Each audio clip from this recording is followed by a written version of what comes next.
So we hit the Spice Shuttle. I was gonna get you talking a little bit about your business, man. Especially because I wanted to shake it up. Because a lot of people tell me to do barbecue and all of that. And it was like now, 4 years later, I was just like, I want to shake it up. I want to do some different things, and I haven't done Indian cuisine or any of those kinds North of things. Indian. Yeah. The thing is, India is a very diverse place, So we have places from all the way North India, which is Himachal, is Uttarakhand state, and then you go all the way to Karnataka and Kerala in South Sri Lanka. Mm-hmm. So the spices change. So we might use same 16 spices in the same recipe. The way of cooking that changes the game. Mm-hmm. The spices so I want to put green turmeric this much, and then I want to put cilantro this much. But certain region people use it the same recipe different way. Yeah. The outcome of a taste is different. Yeah. So North Indian is always popular for spiciness. Mm-hmm. So we make more spicier food than Eastern or Western India. I want to say South Indians eat same amount of spices. Yeah. But like I say, it all comes to the process of cooking. It makes the taste different, the way it's cooked. Exact same recipe. So every Saturday we do street food, which is we bring the street food from India that you will not get in restaurants around here. Yeah. It's the menu is so cheap enough not to have it in a restaurant to be a regular menu. Yeah. You're not gonna go get a McBurger or McChicken burger to compare to a fine dine. So not being people to get a cheap stuff, we're just trying to bring street cheap food to the people's accessible. Yeah. And then Monday to Friday we have just basic menu. So we keep 2 kind of veg entree, 1 kind of chicken entree. It's usually bonito or bone out, and then we do with the naan and breads or paranthas with it. So I just have a question. I just gotta ask you this question. Arkansas. What brought you to Arkansas? Well, I have a uncle. You're from North India. North India, yeah. So from North India, I moved to Arkansas. The big thing is my uncle who lived in Arkansas a couple of years prior for us to move here, and he has a gas station and a truck stop. Typical Indian business, gas station, motel kind of thing. And we were one of those black sheeps that wanted to do something different, and then being from a foodie family, you can say, we're all about all food and stuff. So we decided, why not have a food truck, It is unique. It's something you don't see in most you'll see probably in the major cities. You go to Chicago, you go to California, you go to major cities. Smaller. Yeah. For smaller scale coming up here, it was a big step for us moving from, metropolitan to a small town, and now we have a food truck. It is totally unique concept and a great customer base. Mm-hmm. We actually cover more Caucasian people than we cover Indian people, Yeah, man. The foodie thing, that's this generation, especially this generation, that is becoming more and more popular because people they want to find the street food or the street eats, those hidden gems and things. Even if you miss out or you go to a truck or anywhere, it's not that great. People just want to find that treasure. You find that one place, it's I found it. This is it. And then tell other people about the word of mouth and everything, which helps a lot of business, especially right now. Right. But it's fun.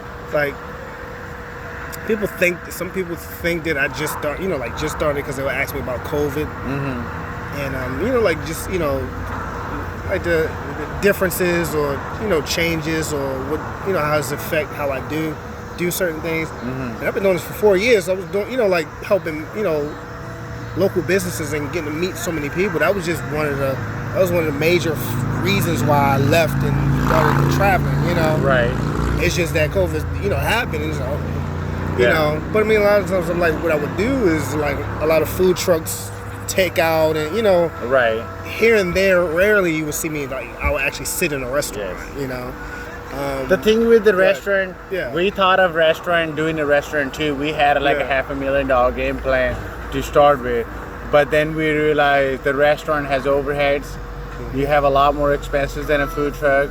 And then it all comes to the recipe. When it comes to have a food quality, you cannot provide that freshness of a food in a restaurant compared to a food truck because the volume is low, and then you're cooking as you need compared to a restaurant. So let's say we have one of the popular dish, butter chicken, right? So in a restaurant volume, we're gonna make it for a week. Compared to food truck, we're gonna make it for that day. So the quality of freshness compared to a day versus a week is a lot better because we cooked enough to sell out, then just hold on to in our freezer and then run it all week, heating up, serving. You know, and that's where the most restaurant comes to. You cannot cook fresh in a restaurant level, you know, because you need that amount of volume to sell. पानी आया बाद च कर देना मैं गल बाद च करदा मैं रुक जाओ या पा दियो So one day I'm getting to India.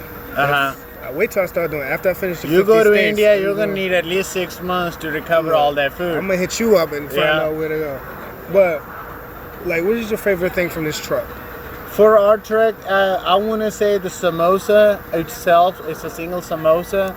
This is our high volume item in past year. We've been here for a year. The samosas, we've sold a little over 6,000 samosas as being a single item. What is a samosa? It's a triangle stuffed crusty pastry that is filled with potatoes, onions, and other spices. And it is dry spice burn, so we take all the dry spices, put them in a pan, and then just cook them dry, no oil, nothing. And once it all gets smoky, we put them in the potatoes and stuff them in this pastry and deep fry it. And which is very popular. You can go from anywhere from Middle Eastern to Southeast Asia. The samosas are very common. The way of saying is a little different, but samosas is like, it's a pretty common thing around there. But we sell, that's our most common. We sell most gatherings, we sell anywhere from 60 to 100 samosas. We have 200 samosas orders, and up to I want to say about like a little over 400 samosas we have done it for community that in a one single order. And then other than that, parathas are like it's a dough based stuffed flat bread, and then it's filled with potatoes, tofu, cauliflower, broccoli, man, you can name it.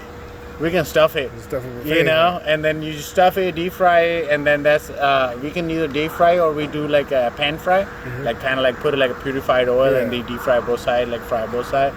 That's our one of the popular items as well, apart from samosas. And then Interesting. Like I say, every Saturday we do something unique. So Saturday menus are apart from Monday to Friday menu. So the people cannot get those dishes in Monday to Friday. They come over for Saturdays. Gotcha. Yes. Okay. Crazy menu here. You'll get to try some of the unique items that we have here. And Spice Shuttle. So how long y'all been up and running? 1 year. For a year. It'll be 1 year this month, and then we've been here at the same location as a permanent location. Planning to expand to 2 more locations. Oh, excuse me. And so who's making all of this? Who's cooking? Who's my mother. That's figured she has the apron. Yeah. And everything. My mother is the cook, and we have 2 part-time employees that helps her with the prepping, all the cutting, chopping, and everything. Yeah. With us having a corporate jobs, it's hard for us to involve in it, but she's the main cook. Excuse me, corporate job. But it's not a long run plan. The game plan is like once we have 3-4 locations, I'm gonna leave my corporate job because a one food truck makes 2 people's income. To be honest, each food truck can make 2 people's living off of it, but it's still not enough. You know, you get greedy over the time, kind of thing. You know, so you want to live your dream then. Yeah, it's more of a dream than a job. Oh, that's for you. That's me. Yeah. Let me go grab it. Oh, thank you so much.